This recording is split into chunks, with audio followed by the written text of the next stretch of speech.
Welcome back. I'm Helen. I'm James. And we are global nomads. And in 2024, we sold everything we owned to retire early and travel the world full time.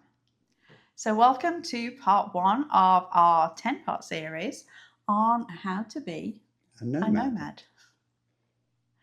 As part of this series, we're going to cover various topics in each video, looking at things like what is a nomad, how to prepare for your retirement and your nomad life, finance, credit card points, stuff, lots of stuff, or not having stuff, Swedish death cleaning, luxury travel, geo arbitrage, lots of things. So tech, gonna look at tech. Okay. And drawdown. So much stuff. Lots of stuff. Stay tuned with us each week to follow along. And like and subscribe, and then you'll be notified. And then you won't miss anything. So you want to be a nomad. So what's a nomad, I hear you ask? Well, I'm going to read this because it's long. I won't read all of it.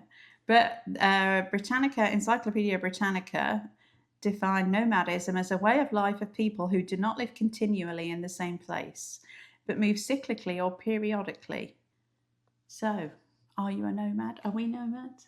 I prefer my definition, which is a nomad takes their livestock to new pastures. Well, we're not taking any livestock, though. I know, but you would do if you could. We're modern nomads. Yes, I would take my livestock with me if I could. So I think in modern day terms, when we talk about being a nomad, it encompasses a lot more. Yeah. You might be a van lifer. You might do like we do and move from place to place. You might be a slow mad. Slow mad. You know, I had slow mad before. I haven't. Digital nomads. We're still working. So now it's a much broader term.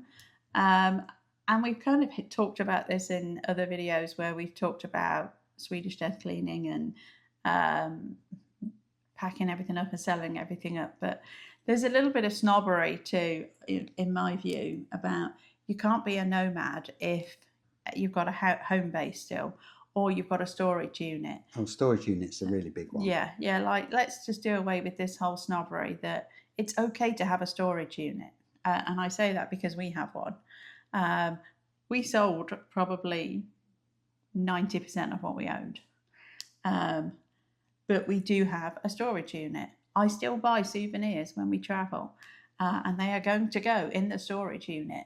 I really think there's a bit of a snobbery around you're not a proper nomad if you've still got some sort of base or some sort of ties.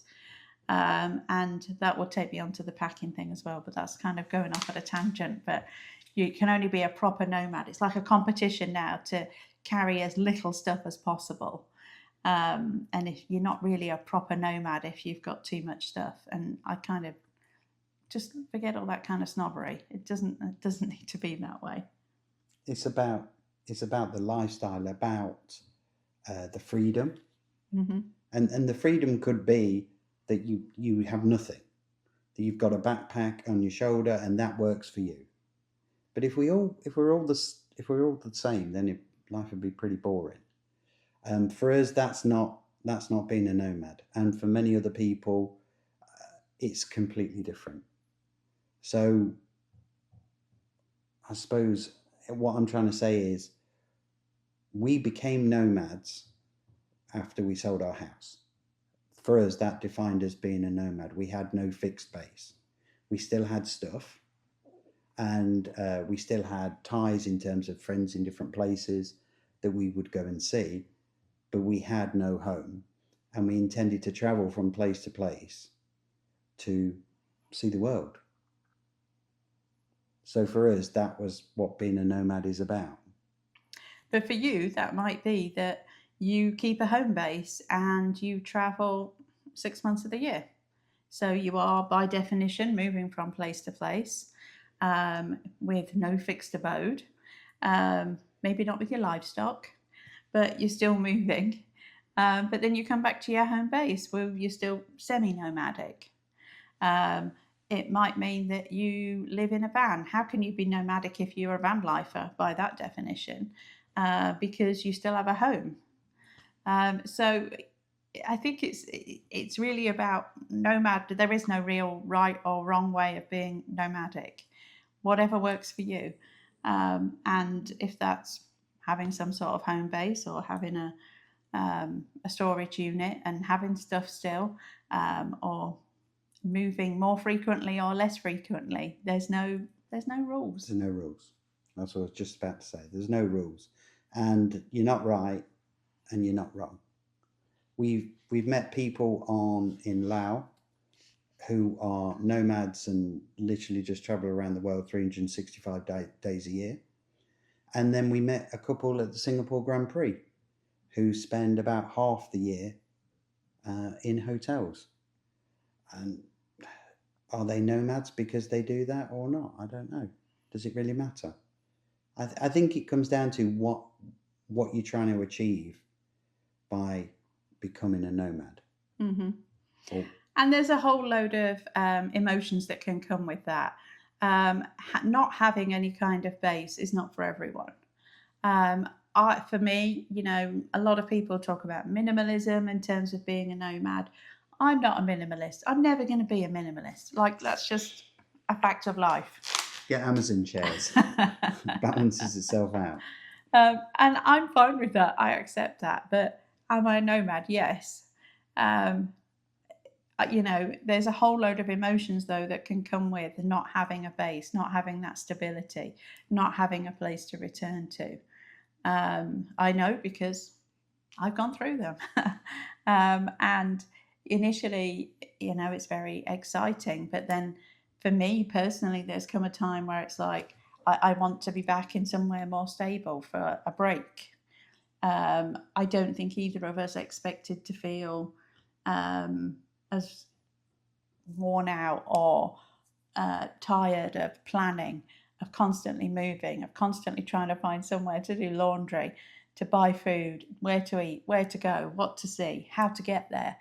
That becomes very, very tiring, dependent upon how fast or slow you're moving. But even moving fairly slowly, you've still got to do all of those things. We've done a bit of a mix of both. We've stayed in places for 2 months or 4 days. We've done a bit of a mix of both. But that whole unsettled feeling of not having a house anymore, especially if you're older in life like we are, then it can be really quite unsettling and bring with it a lot of different emotions.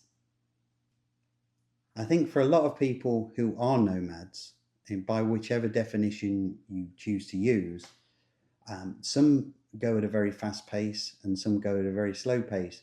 But what you tend to see is that people generally migrate to having some kind of stability in the year at some point in the year. That might be going back to a certain place once a year or twice a year or 3 times a year or whatever works for them. But people tend to migrate. They might go off at a pace and then they kind of understand what pace their lifestyle wants to be at, whether you want to move very fast or whether you want to move very slow. And then people generally then from there kind of have some kind of develop a kind of routine that works for them. And not with a home base as such, but perhaps with somewhere that's familiar to them. They don't necessarily have to have a house, but they might be back in a country that is comfortable, familiar, easy, and your path to being a nomad is not fixed. What I expected being a nomad to be is completely different to my perception of what it is now. Yeah, I think I'd agree. I think, to quote a famous film, first rule of being a nomad, there is no rules. It's really about finding your groove and what works for you. And that probably will take you a year or maybe even longer. When we did a 2-month stay, which we've only done once, we were really thinking, oh, thank goodness we can sit here for 2 months and not have to move, and that'll be great. But actually, after about a month, we were quite bored.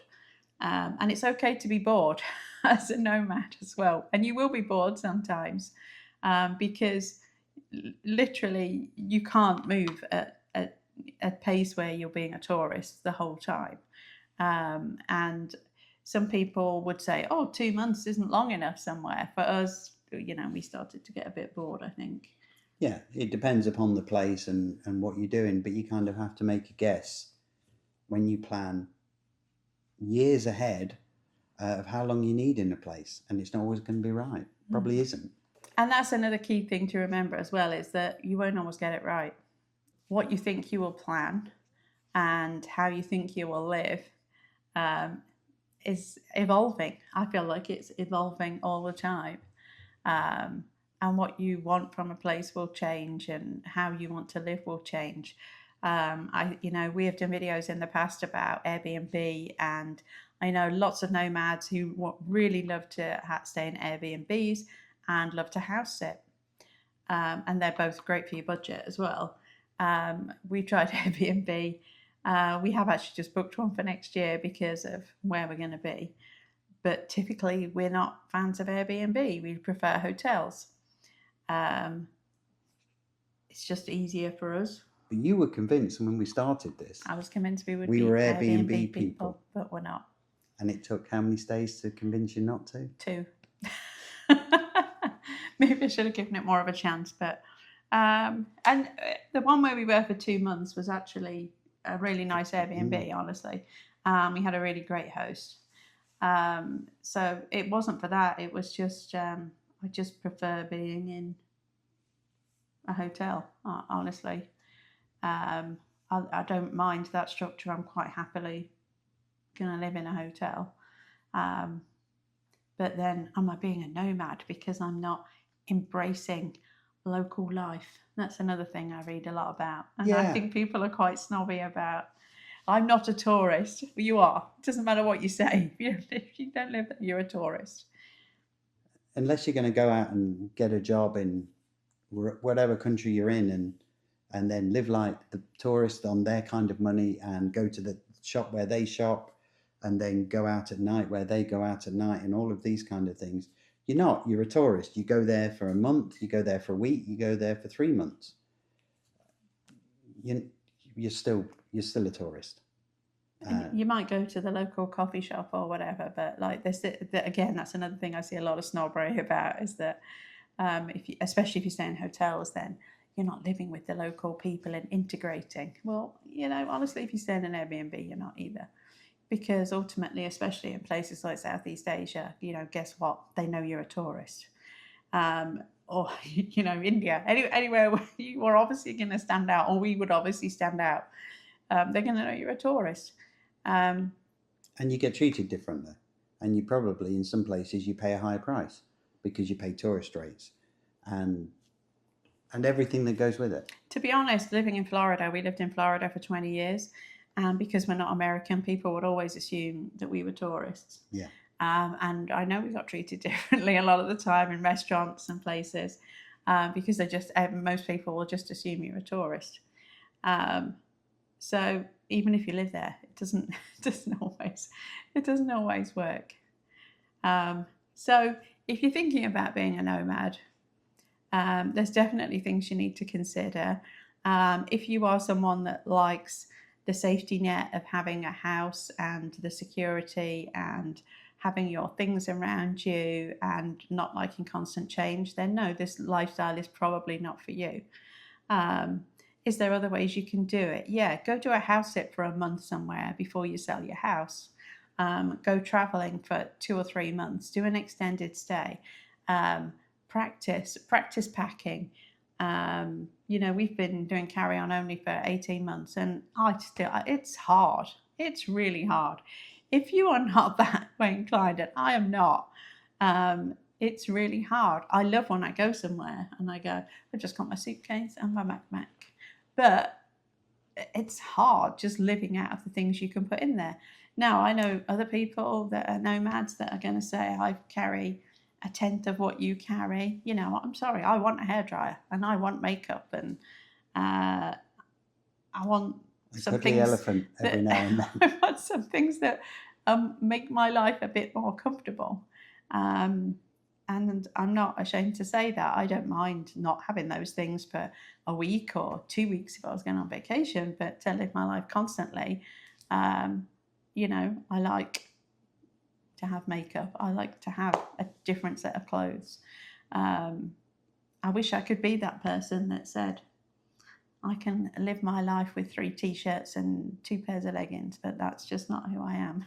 I've tried it and I don't like it. So I suppose the $1 million question is, why did we become nomads?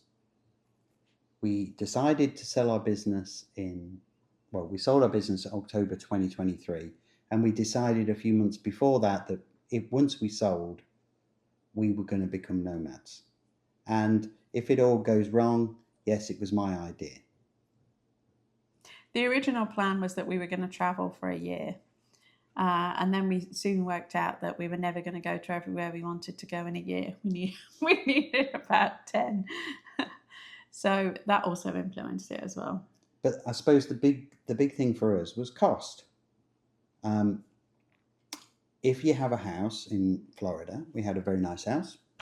Nothing wrong with it at all. We'd done a lot of work on it, and not 3 or 4 years just after COVID, we decided that we were going to stay there. And then we changed our minds. And we sold that house. To keep that house would have cost us probably $30,000 a year. Even with no mortgage, yeah. And then potentially keeping a car, the car insurance, and all the other bills that came with it. We couldn't afford, is the honest answer, we couldn't afford to do the things that we wanted to do as nomads and keep a house in Florida. Now, if we could have, would we? But you could have rented it out. We could have rented it out. Never going to happen. We've done that before. We used to have a condo in Sarasota. We rented it out a few times when the market, when everything crashed, and we never intended to rent it out, and we had some really bad renters in there. Who completely trashed the place. Trashed it. Even though the property management company was supposed to have vetted them, and it happened more than once as well that someone, they didn't pay, and it's just not worth the aggravation. We're not rental people. We're not people who would rent something we own out to other people. So we're not going to go down that route. So it was a case of we either keep the house unoccupied we didn't know how long we were going to be away for. Yeah. When we set off. And in answer to your question, yes, if financially we could have kept the house, I would have kept the house, at least in the short term, to decide if we liked what we were doing or not. We are currently back in Florida for a visit. We both said, I kind of wish we had a house to go back to. It would be nice to go back to where you're familiar and have your stuff and that kind of thing. But, that wasn't meant to be. And that's fine. That's an option. The other option, I guess, is house sitting. Again, No. I'm open to it. You're not really keen on the idea. I know lots of people do it. I can totally see how it helps with budget, especially if you're back in the States. Although we've just booked an Airbnb for the UK next year, and it's expensive. So I totally get why people do that. It's clearly less expensive as well to travel slower. Yes, and to different parts of the world. You can go to certain parts of the world which are a lot cheaper than other parts of the world which are a lot more expensive. A lot more expensive. We're going to Australia next year for 3 months, and I know it's going to be expensive. But we really want to go there. We went to Southeast Asia. It wasn't cheap. It wasn't. No. Prices have definitely gone up. I mean, you can live cheaply there. We just didn't. And again, everyone's got a different budget. We utilize points a lot. If you've seen our previous videos, and we're going to do another video in this series about how we utilize points and how we accumulated those points to help with our budget. But ultimately, you know, if you can live frugally if you want to, but that's not the things we wanted to do, and experiences we wanted to have are not always the least expensive thing. And we definitely do things differently to other nomads. But we're not afraid of that. No, no, that's just what we plan to do. You got one life to live, then you live it, you know, and you do what you want to do within your means to do it. And selling the house meant we can go and do some of those things. We had a bucket with a list in it, and the list was long. We've travelled for 18 months. And the list is even longer than when we left, because we're always finding new things we want to do. Yeah. But for us, you know, it's about experiences and places. For you as a nomad, it might be about you want to go and stay somewhere for a month and just live in an apartment for a month and not do all the touristy things, but just be in a different country and experience a different culture. Cool, go for it. That will obviously cost you less than the way we travel. If you house sit in another country, or house exchange, going to cost you less. But that's down to the experience you want to have. Like we said, there's no rules in this nomad life. So that's our nomad journey and the definition of being a nomad. Thanks for joining us on this video. Please join us on our next video, which is talking about it's not too late to save for retirement. Because if you think that we started saving early, you're wrong. You'll be sadly mistaken.